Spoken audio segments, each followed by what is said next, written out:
नमस्कार, जय हिंद दोस्तों। स्वागत है आपका अपने YouTube channel important MCQ by Sandeep में।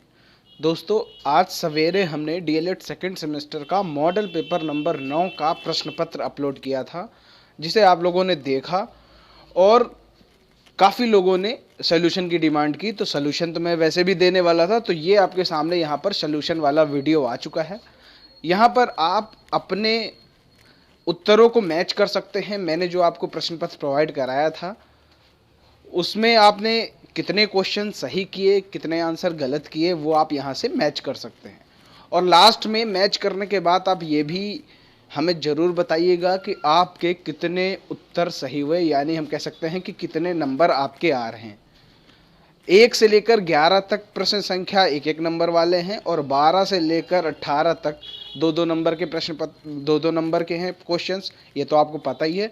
और लास्ट में आपके कितने नंबर टोटल आ रहे हैं हमें नीचे कमेंट में ज़रूर बताइएगा। तो चलिए शुरू करते हैं आज का वीडियो। आप अपने उत्तर मैच कर सकते हैं। वीडियो को शुरू करने से पहले निवेदन है कि अगर आपने अभी तक चैनल को सब्सक्राइब नहीं किया तो चैनल को सब्सक्राइब करके घंटी का निशान जरूर दबा लीजिए, ताकि ऐसे ही वीडियो आपको लगातार मिलते रहें। यहाँ पर जो हमारा पहला क्वेश्चन था कि दो समरूप त्रिभुज की संगत भुजाओं का अनुपात 2:3 है, तो उनके क्षेत्रफल का अनुपात ज्ञात करो। तो क्या होगा, समरूप त्रिभुज की संगत भुजाओं का अनुपात दे रखा है, ठीक है। अगर संगत भुजाओं का अनुपात दे रखा है तो जो क्षेत्रफल का अनुपात होगा वो होगा 2 का स्क्वायर। तो 2 का स्क्वायर होता है 4, 3 का स्क्वायर होता है 9, तो इसका जो अनुपात निकल के आ गया 4:9। तो उनके जो क्षेत्रफल का अनुपात होगा वो होगा 4:9। ठीक है, ऐसा ही प्रश्न आपकी परीक्षा में पूछा जा चुका है, तो इसलिए मैंने सोचा इसका कॉन्सेप्ट भी आपको क्लियर कर दूं। अगर संगत भुजाओं का जो अनुपात होता है उसी का स्क्वायर कर देते हैं तो वो उनके क्षेत्रफल का अनुपात निकल आता है। आगे देखते हैं, निम्न में से पूर्णांक हैं। आपके सामने 4 ऑप्शन दे रखे हैं, -1, 0, 1, उपरोक्त सभी। तो पूर्णांक में कौन सी संख्याएं शामिल करते हैं, उसमें सारी संख्याएं शामिल करते हैं, यानी शून्य को भी शामिल करते हैं, ऋणात्मक को भी शामिल करते हैं, और जो आपकी धनात्मक संख्याएं होती हैं उनको भी शामिल करते हैं। तीनों संख्याओं को शामिल करते हैं। तो यहाँ पर जो सही उत्तर होगा उपरोक्त सभी। आगे देखते हैं, 1 हेक्टेयर में होते हैं 1000 वर्ग मीटर, 1000 लीटर, 10,000 वर्ग मीटर या फिर 100 वर्ग मीटर। तो 1 हेक्टेयर में होते हैं 10,000 वर्ग मीटर। आगे देखते हैं, 1/2 और 3/4 के मध्य परिमेय संख्याएं कितनी होंगी, ये आपको बताना है। तो हमने आपको पहले भी बताया है कि 2 असमान परिमेय संख्याओं के बीच में अनंत परिमेय संख्याएं होती। तो यहाँ पर जो ऑप्शन सही होगा 4। देखिए, क्वेश्चन कंफ्यूज करने के लिए यहाँ आपको नंबर दे देगा तो, और आपसे पूछेगा कितनी संख्याएं होंगी इनके मध्य में। तो संख्याएं दे दे या ना दे, सीधा आपसे पूछ दे कि 2 असमान परिमेय संख्याओं के बीच में कितनी परिमेय संख्याएं होंगी, तो वो होंगी अनंत। क्लियर हो गई बात। आगे देखते हैं, अगला जो यहाँ पर प्रश्न है, a + 1/a = 4, तो a² + a² + 1/a² का मान यहाँ पर ज्ञात करना था। तो ऐसी प्रश्न में मैंने बताया था कि जब भी कभी ऐसा प्रश्न आपका बहुविकल्पी में आ जाए, जब बहुविकल्पी में आ जाए तो आपको क्या करना है, यहाँ ध्यान से देखना है, a + 1/a है, यहाँ ध्यान से देखना है a² + 1/² है। अगर ऐसी कंडीशन आ जाए तो 4 का कर दीजिए स्क्वायर यानी 16, और 16 में घटा दीजिए 2, यानी उत्तर आपका आ गया 14। तो यहाँ पर जो इसका उत्तर आएगा a² + 1/² का, वो आएगा 14। चाहे तो आप इसको पूरा बेसिक तरीके से सॉल्व करके भी देख सकते हैं, आपका जो उत्तर आएगा वो 14 आएगा। चलिए आगे देखते हैं, अति लघुत्तरीय प्रश्नों को देख लेते हैं। यहाँ पर हमने ये मल्टीप्लाई करने को दिया था, -14/9 × -27 को सरल कीजिए। तो सीधा हमने यहाँ पर मल्टीप्लाई कर दिया है, 9 से इसको काटा तो ये आ गया 3। तो यहाँ पर हो जाएगा -14 × -3, यहाँ पर जो उत्तर आएगा प्लस का 42। ये माइनस का है, ये माइनस का है, तो माइनस माइनस प्लस हो जाएगा, और 14 तियाँ होता है 42। अगर 42 आपका आया है सही तो नीचे कमेंट में बताएं कि हाँ मेरा छठा क्वेश्चन बिल्कुल सही है। 7वां नंबर देखिए, परिमेय संख्या 1/6 को दशमलव में बदलिए। तो दशमलव में बदलने के लिए आपको कुछ नहीं करना है, जो हर में संख्या है हर वाली संख्या से भाग दे देना है अंश वाली संख्या को। तो यहाँ पर अंश कितना है, 1 है, और हर में है 6, तो 6 से 1 में भाग दे दिया। अब 1 में भाग तो जाएगा नहीं, तो हमें यहाँ पर लगाना पड़ेगा दशमलव। दशमलव लगाया, 0 बढ़ाया, हो गया 10। अब 6 एक कम 6, 10 में 6 गया, बचेगा 4। 0 बढ़ा लेते हैं अपने आप से, फिर 6 छंगे 36 होता है, तो 40 में 36 को जब घटाएंगे तो आएगा 4। फिर से अपने आप 0 बढ़ा लेंगे, फिर से 6 बार करना पड़ेगा। इसी तरह आप करते रहेंगे, 6 6 6 6 आगे बढ़ता रहेगा। तो हमने यहाँ पर देखिए लिख दिया 1/6 बराबर 0.1666 और डैश सॉरी वो पॉइंट लगा दिया आगे। ठीक है, अब ये सब हटाने के लिए, तो अब यहाँ देखिए 6 के बाद नंबर रिपीट हो रहा है, 6 6 6, तो इस 6 को हमने 7 में कन्वर्ट कर लिया। एक चीज़ ध्यान रखेंगे, अगर यहाँ पर कोई संख्या रिपीट हो रही है, ठीक है, मान लीजिए 6 6 रिपीट हो रहे, तो ये 5 या 5 से ऊपर है, ठीक है, 5 से अगर ऊपर है तो इस 6 को हम 1 आगे बढ़ा देते हैं, यानी 7 कर देते हैं। क्लियर। अगर यही संख्या आपकी मान लीजिए ऐसे होती कि 0.1333, तो हम यहाँ पर इस 3 को हटा देते, बस ऐसे ही रखा रहता। क्लियर हो गई बात। चलिए आगे देखते हैं। यहाँ पर जो अगला प्रश्न है, a माइनस बी बराबर 4, ए बी बराबर 5, तो a cube minus B cube का मान ज्ञात कीजिए। देखिए, अगर कोई स्टूडेंट डायरेक्टली देखेगा तो वहाँ पर ये देखेगा a cube minus B cube निकालना है, तो यहाँ पर हो सकता है वो direct a cube minus B cube का फार्मूला लगाने का प्रयास करे, जो ये फार्मूला लिखा हुआ है a cube minus B cube बराबर a माइनस बी, एक ब्रैकेट में, दूसरे ब्रैकेट में a square plus a b plus b square. लेकिन यहाँ पर जो कंडीशन है, a cube minus B cube का अगर आप फार्मूला लगाएंगे तो आपके पास a माइनस बी तो दे रखा है, ए बी तो दे रखा है, लेकिन ए स्क्वायर और बी स्क्वायर कहाँ से लाएंगे, वो तो आप नहीं ला पाएंगे ना। तो यहाँ पर हमें ये चीज़ क्लियर हो गई कि हमें ए क्यूब माइनस बी क्यूब वाला फार्मूला नहीं लगाना है। हमें कौन सा फार्मूला लगाना है वो देखिए। हमें यहाँ फार्मूला लगाना है ए माइनस बी का होल क्यूब। ए माइनस बी का होल क्यूब करेंगे तो इसका जो फार्मूला होता है वो होता है a cube minus B cube minus 3ab और ब्रैकेट के अंदर ए माइनस बी। क्लियर हो गई। अब यहाँ पर सबकी वैल्यूज रख दीजिए। a माइनस बी होगा, a माइनस बी 4 दे रखा है तो 4 क्यूब कर दिया यहाँ पर। ए बी जो है वो 5 दे रखा है तो यहाँ पर 5 रख दिया, और a माइनस बी जो है वो 4 दे रखा है तो यहाँ पर 4 रख दिया। क्लियर हो गए। और हमें निकालना क्या है, हमें ये निकालना है a cube minus B cube. इसी की वैल्यू में पता नहीं है, यही निकालना है। तो यहाँ पर कर लेते हैं इसको सॉल्व। 5 चौको 20, 3 60, तो ये माइनस का 60 आ गया। 4 का क्यूब करेंगे आएगा 64। ठीक है, ये माइनस का 60 इस तरफ जाएगा तो प्लस का 60 हो जाएगा, तो 64 प्लस 60 बराबर 124। तो यहाँ पर जो a cube minus B cube की वैल्यू आ गई 124। उम्मीद करता हूँ कि यही आपका भी उत्तर आया होगा। अगर नहीं आया है तो इसको ध्यान से देख लीजिए कि कैसे इसको सॉल्व किया गया। ठीक है, देखिए ज़्यादा से ज़्यादा जब प्रैक्टिस आप करेंगे ना, तभी आपका परीक्षा में जो प्रश्न आएंगे तभी आपके सही हो पाएंगे। ठीक है, चलिए आगे देखते हैं। प्रश्न संख्या 9 है, 12y square minus Y minus 1 का गुणनखंड कीजिए। तो गुणनखंड करने का एक पूरा वीडियो मैंने बनाया हुआ है। अगर आपने वो वीडियो नहीं देखा है कि गुणनखंड कैसे करते हैं, तो नीचे डिस्क्रिप्शन में लिंक दे रखा है मैंने, आप वहाँ से जाकर उस वीडियो को देख लीजिए ताकि आपको गुणनखंड करना आ जाए। क्योंकि गुणनखंड जो है ना वो लगभग क्या हर सेमेस्टर में है, चाहे आप first semester, second semester, third semester, fourth semester, किसी भी सेमेस्टर की आप गणित की परीक्षा देंगे, चाहे आप यूपी टेट की परीक्षा दें, चाहे शिक्षक भर्ती की परीक्षा दें, हर जगह गुणनखंड काम आता है। क्लियर बात। तो यहाँ पर इसका गुणनखंड कैसे करेंगे, देखिए यहाँ दिया है 1 और वाई स्क्वायर का गुणांक है 12, तो 12 एकम 12। ठीक है, अब -1 यहाँ है, हम कह सकते हैं 1 है यहाँ पर। तो हमें कुछ ऐसा करना है, 1 को ऐसे फॉर्म में तोड़ना है कि गुणा करने पर 12 आए, जोड़ने और घटाने पर 1 आ जाए। तो वो कौन सी संख्या हो सकती है, वो हो सकती है 4 और 3। 4 को जब 3 में घटाएंगे तो 1 आएगा, गुणा करेंगे तो आएगा 12। ठीक है, तो 4 और 3 हम ले लेते हैं। यहाँ पर हम -y लिखा हुआ है तो -4y प्लस 3y। अब इसको सॉल्व करेंगे तो आपका माइनस वाई ही आ जाएगा, ठीक है। तो हमने इसको मतलब है कि हमने इसको सही फॉर्म में तोड़ा है। -4y + 3y, माइनस वाई को हमने इस फॉर्म में तोड़ लिया। अब इसके बाद कॉमन ले लीजिए, तो यहाँ से आप कॉमन लेने की शुरुआत करेंगे तो यहाँ से क्या कॉमन ले सकते हैं, ध्यान से अगर आप देखेंगे तो यहाँ से हम 4y को कॉमन ले सकते हैं। तो जब यहाँ से 4y को कॉमन लेंगे तो आएगा 3y, क्योंकि यहाँ 12 है, 4 निकाल लेंगे बचेगा 3। देखिए कैसे कॉमन लेते हैं ये हम आपको बता देते हैं। 12y² बटे 4y, ये हमने 4y कॉमन लिया है तो 4 तियाँ और y कट जाएगा तो 1y बचेगा ऊपर, यानी 3y। वही देखिए हमने यहाँ पर 3y लिखा हुआ है, और 4y में 4y ले लेंगे तो 1 बचेगा माइनस का 1, क्योंकि यहाँ माइनस लगा हुआ है, ठीक है। तो अब आगे देखते हैं।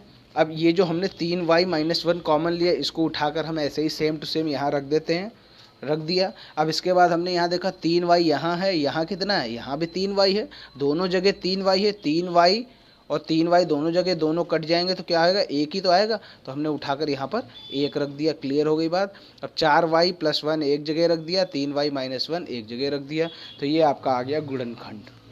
क्लियर हो गई बात। गुणनखंड निकालना बेहद आसान है। आगे देखते हैं प्रश्न संख्या 10 क्या दे रखी है। 36x² + 12x + 1 बराबर 0 को हल कीजिए। यहाँ पर बराबर 0 लगा देते हैं तो इसका मतलब है कि x की वैल्यू आपको फाइंड आउट करनी है। तो x की वैल्यू फाइंड आउट करने के लिए हमें सबसे पहले उसी तरह गुणनखंड करने पड़ेंगे, उसके बाद हम उसकी वैल्यू निकालेंगे x की। 36x², 12x और 1, फिर से हम 12x को तोड़ेंगे, ऐसे भाग में तोड़ेंगे कि गुणा करने पर 36 आए। 36 एक कम 36 होता है ना, तो 36 आए। 12 को हम ऐसे पार्ट में तोड़ेंगे कि आपका गुणा करने पर 36 आए और जोड़ने पर 12 आ जाए। कैसे होगा, 6 और 6 के फॉर्म में इसको तोड़ लेते हैं, 6 × 36 हो जाएगा, और 6 और 6 को जोड़ेंगे तो आएगा 12। क्लियर हो गई बात। चलिए यहाँ देखते हैं 36x² + 6x + 6x + 1। अब इसमें कॉमन लेना शुरू करेंगे। 36x² + 6x में कॉमन लेंगे 6x। 6x जब हमने यहाँ से कॉमन लिया तो बचेगा 6x। देखिए यहाँ पर ये रहा 36x², यहाँ से हम 6x कॉमन ले रहे हैं तो 6 × 36, x कट जाएगा, ऊपर कितना बचेगा 6x। तो हमने यहाँ पर देखिए 6x यहाँ लिख लिया, और इस 6x से हमने 6x कॉमन लिया तो बचेगा 1। क्लियर हो गई बात। 6x + 1 को हम उठाकर सेम टू सेम यहाँ रख देते हैं। अब यहाँ देखिए 6x है, यहाँ भी 6x, यानी 6x में 6x हम ले रहे हैं तो बचेगा कितना, बचेगा 1। तो हमने यहाँ 1 लिख दिया। क्लियर हो गई बात। अब 6x + 1 एक जगह लिख दिया, 6x + 1, 6x + 1 एक जगह लिख दिया, ठीक है, यानी दोनों बराबर हैं। अब हमें क्या करना होगा, जब दोनों बराबर हैं तो कोई एक ले लीजिए। अगर दोनों अलग अलग होते तो हम दोनों को लेते। अब यहाँ पर दोनों सेम है तो एक बार हमने लिख लिया 6x + 1 बराबर 0। अब +1 उधर जाएगा दूसरी तरफ तो हो जाएगा -1। अब यहाँ से 6x से हम 6 को हटाएंगे तो इधर आ जाएगा, डिवाइड में हो जाएगा, तो x की जो वैल्यू आपके सामने आ गई, x बराबर -1/6। ये हो गया आपका 10वां प्रश्न। अगर आपका भी यही उत्तर आया है तो आप हमें नीचे कमेंट में ज़रूर बताइएगा, और लास्ट में तो बिल्कुल बताना ही बताना है कि आपके कितने क्वेश्चन सही हो रहे हैं। प्रश्न संख्या 11 देखते हैं। किसी संख्या के 5 गुने से उसका 3 गुना घटाने पर शेष फल 18 है, वह संख्या बताइए। तो मान लेते हैं वह संख्या x है। किसी संख्या के 5 गुना, तो संख्या का 5 गुना किया 5x, उसका 3 गुना किया, घटा दिया। 3 गुना घटाने पर, यानी 3 गुना हमने घटा दिया 3x, शेष फल कितना बच रहा है 18, तो हमने बराबर कर दिया 18।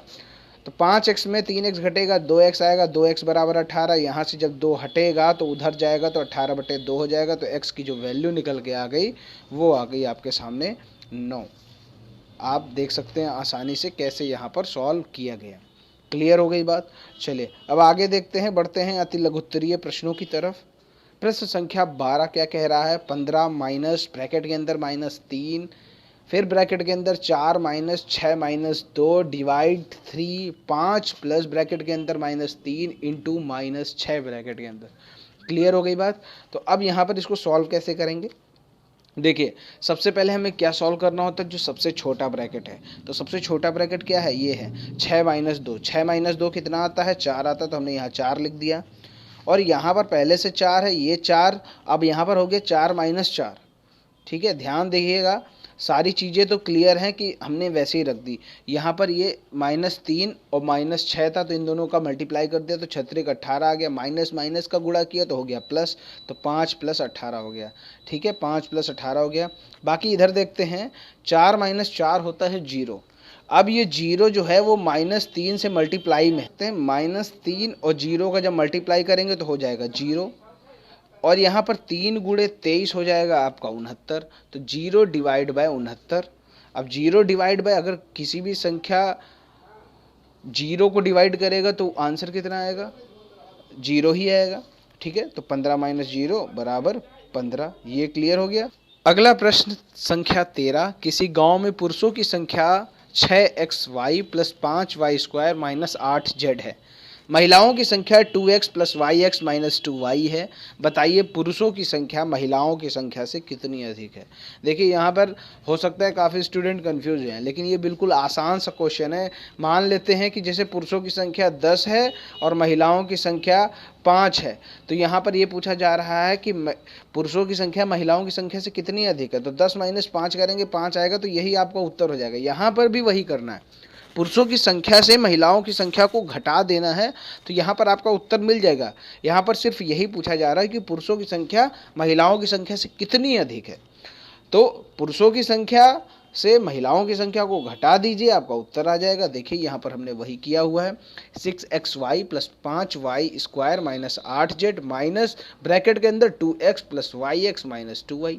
ब्रैकेट क्यों लगाया है, क्योंकि यहाँ पर ढेर सारे चिन्ह हैं, तो जब इसको पूरा कवर करने के लिए हमें ब्रैकेट लगाना पड़ेगा। अब ब्रैकेट के बाहर लगा है माइनस का चिन्ह, जब ब्रैकेट खुलेगा तो अंदर के सारे चिन्ह बदल जाएंगे। 2x हो गया -2x, yx हो गया -yx, -2y हो गया प्लस का 2y। अब यहाँ पर आप देख लीजिए, जो भी कटने लायक है उसको काट लीजिए। 6xy और ये यहाँ पर yx, यानी इसको भी हम xy ही पढ़ेंगे, तो 6xy और 1xy माइनस होगा तो बचेगा 5xy। अब बाकी कहीं भी कुछ कटने लायक नहीं है, तो इसको एज इट इज़ उतार दिया है, 5y² 8z 2x 2y। Clear हो गई बात, यही आपका आंसर आ गया। जो पुरुषों की अधिक संख्या है वो आपके सामने है, 5xy + 5y² - 8z - 2x + 2y। Clear हो गई बात। कोई भी डाउट हो बिना सोचे समझे नीचे कमेंट में ज़रूर बताइएगा। ठीक है, आगे देखते हैं। प्रश्न संख्या 14 दे रखी है, 2052, 3996 और 7380 का मासा भाग विधि से ज्ञात करो। भाग विधि से ज्ञात करने का तरीका है, वो क्या तरीका है, सबसे छोटी संख्या है 2052 यहाँ पर, उससे बड़ी है 3996 और सबसे बड़ी है 7380। तो जो सबसे छोटी संख्या है उसको उससे भाग देंगे जो बीच वाली संख्या होगी, यानी 3996 को भाग देंगे 2052 से। ठीक है, 2052 से हमने जब भाग दिया तो एक बार गया, 3996 में 2052 घटेगा, 1944 आएगा, यानी 1944 बच गया शेष। अब 1944 जो शेष बचा है वही बन जाएगा आपका भाजक, और जो ये पहले भाजक था आपका वो बन जाएगा भाज्य। ये 2052 बीच में आ गया। 1944 से जब हमने डिवाइड किया तो एक बार गया, 1944 एक में 1944, तो 2052 में जब हमने 1944 को घटाया तो 108 आया, यानी 108 शेष बचा। तो फिर से वही हो गया, 108 जो शेषफल बचा ये आपका नया भाजक बन जाएगा, और जो भाजक पहले था 1944 वो उठ के भाज्य बन जाएगा। अब 1944 को हम डिवाइड कर रहे हैं 108 से, 108 से जब हमने डिवाइड किया तो 18 बार आने पर ये पूरी तरह कट गया, यानी यहाँ पर शेषफल 0 आ गया। हम तब तक करते रहते हैं जब तक 0 ना आए। ठीक है, अगर शेषफल 0 नहीं आ रहा है तो फिर उसको फिर से चेंज कर लेते हैं, यानी जो उससे पहले भाजक होता है उसी को हम भाज्य बना लेते हैं। ठीक है, तो ये चीज़ पता हो गई। अब यहाँ पर ये 108 से 1944 पूरी तरह कट गया। ठीक है, तो यहाँ पर इसका जो अंतिम भाजक हुआ वो हुआ 108, यानी 108 जो है वो 2052 और 3996 दोनों को काट रहा है। क्लियर हो गई बात। अब उसी 108 से 7380 को डिवाइड करेंगे। ये रहा 108 से 7380 को जब हमने डिवाइड किया तो 68 बार गया और आपका जो शेष बचा वो 36 बचा। क्लियर, हम इसको पूरा नहीं करके समझा रहे हैं आपको, आप भाग कर लेते होंगे, भाग करने में आपको कोई दिक्कत नहीं होगी। यहाँ पर हम सीधा टू द पॉइंट आपको उत्तर बताने का प्रयास कर रहे हैं। तो यहाँ पर 68 आ गया। ठीक है, 68 आपका भागफल आ गया। उसके बाद आप देख सकते हैं 36 यहाँ पर शेष बच गया। ठीक है। 36 जो शेष बचा उसी को हम, ये जो पुराना भाजक था इसी को हम उठाकर यहाँ पर भाज्य कर देते हैं। तो 36 को जब हम भाग दे रहे हैं 108 से, तो ये देखिए ये 3 बार कट के ये पूरा आ गया, शेषफल 0 आ गया। यानी यहाँ पर हम ये कह सकते हैं कि इन सभी का जो अंतिम भाजक है वो है 36। ठीक है, 108 से हमने भाग दिया तो देखिए उसमें 0 नहीं आया, उसमें शेषफल बच गया 36। ठीक है, अब 36 से जब हमने 108 को डिवाइड किया तो ये पूरा कट गया। यानी यहाँ पर जो अंतिम भाजक है वो है 36। तो इन तीनों संख्याओं का जो मासा होगा वो आपके सामने निकल के आ गया 36। अगर ये पूछे इनका मासा कितना है तो है ये है 36। चाहे तो आप इसको गुणनखंड विधि से भी करके देख सकते हैं। क्लियर हो गई बात। अब यहाँ पर अगर आपको कोई भी डाउट हो तो आप नीचे कमेंट में ज़रूर पूछिए, और अगर आपका ये उत्तर सही आया हो तो भी आप हमें नीचे कमेंट में बताइए कि मेरा ये उत्तर सही आया। प्रश्न संख्या 15 देखते हैं। दो संख्याओं का मासा 18 है तथा लासा 504 है। यदि एक संख्या 72 है तो दूसरी संख्या ज्ञात करो। तो इसका फॉर्मूला आप रट्टा मार लीजिए, लासा गुणे मासा बराबर पहली संख्या गुणे दूसरी संख्या।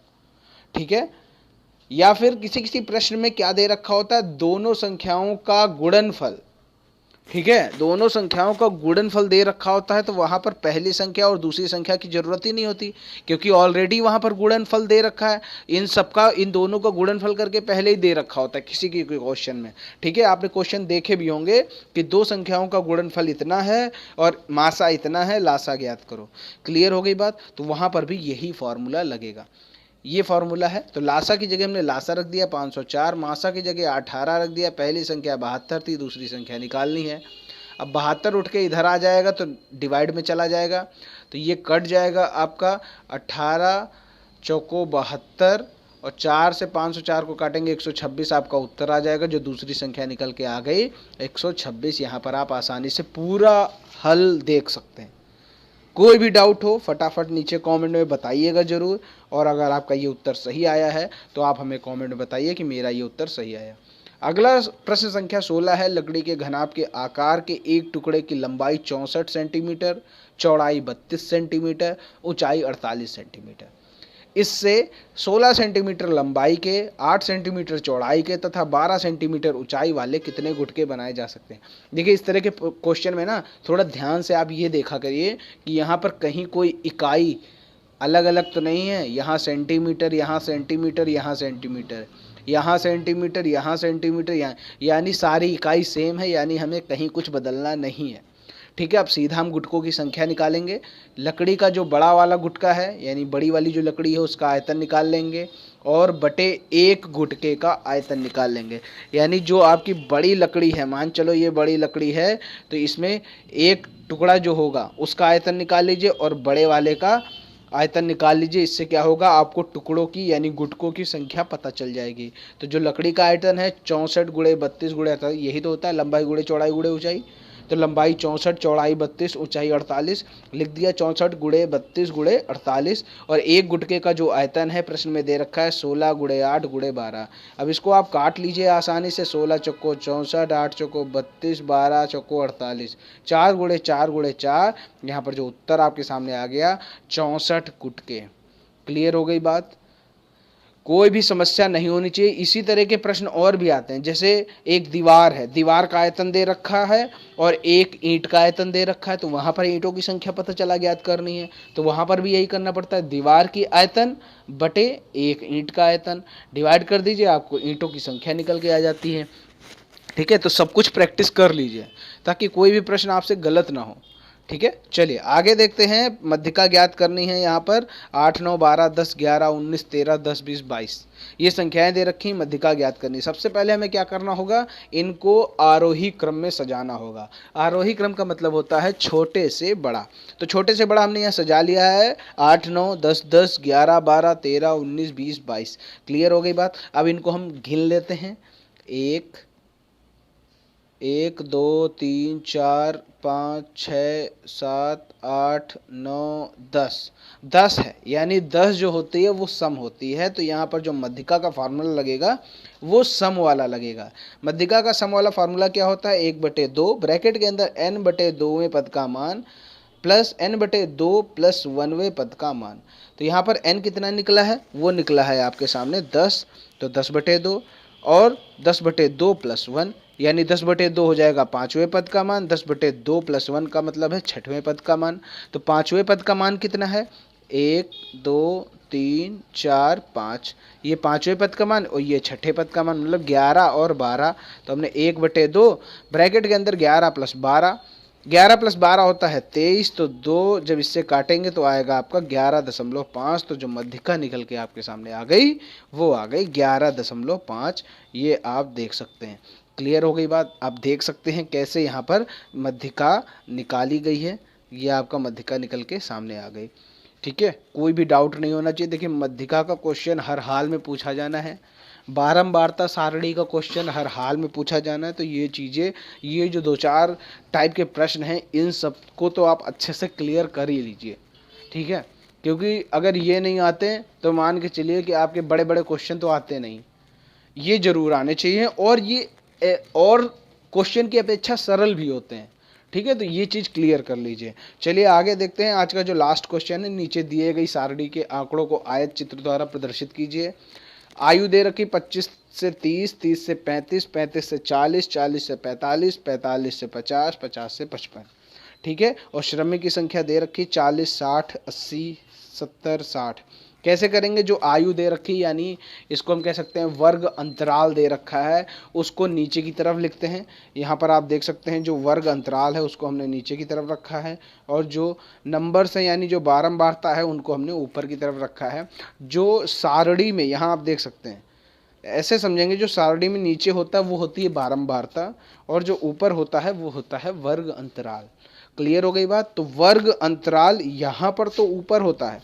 यहाँ पर एक चीज़ समझ लीजिए, यहाँ वर्ग अंतराल ऊपर होता है, लेकिन जब हम आयत चित्र बनाते हैं तो वर्ग अंतराल चला जाता है नीचे। ठीक है, अब यहाँ पर ये बोल रहा है कि 25 से 30 जो है वो 40 तक जाना चाहिए। तो हमने ये 25 से 30 ये है, 25 को 40 तक उठा दिया, 30 को 40 तक उठा दिया, ये आपका हो गया 25 से 30 जो आयत बना वो 40 तक बन गया। अब यहाँ पर बोला जा रहा है 30 से जो 35 है वो आपका 60 तक जाना चाहिए।